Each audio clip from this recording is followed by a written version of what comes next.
Dhanamanjuri University ki Students Union ki election pangthoknaba mari leinaba authority da kayarak hanna haijarabasu thabak onthoraktaba Mayokta ngasidagi maheiroi singna university asi shutdown Toukhre. University shutdown tobagi khongchang aduga mari leinana university asida BA 5th semester tamliba oinam Hitler maitei koba maheiroi amana hai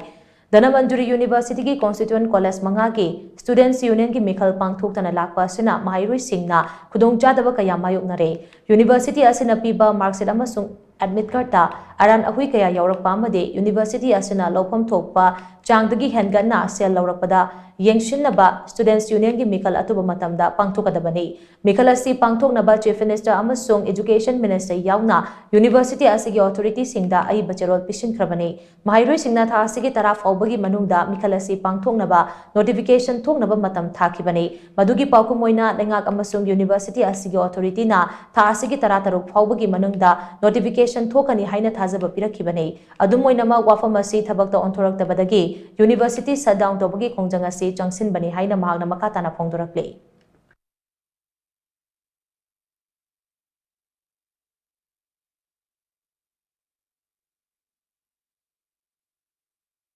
Haukiba session 2023-24 session dagi hauna leriba DM University ki Constituent College manga asigi Student Union election pangthok pidana lakpadagi chhatra gi khudong chadaba mayam marksheet choirakpa emeka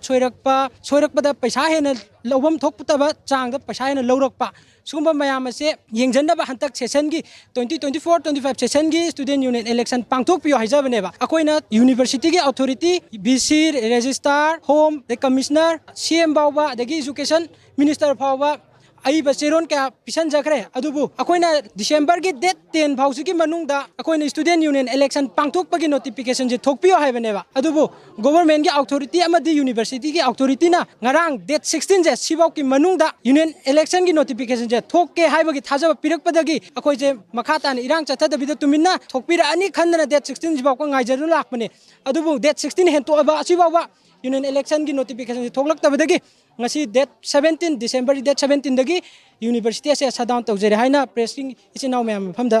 haijari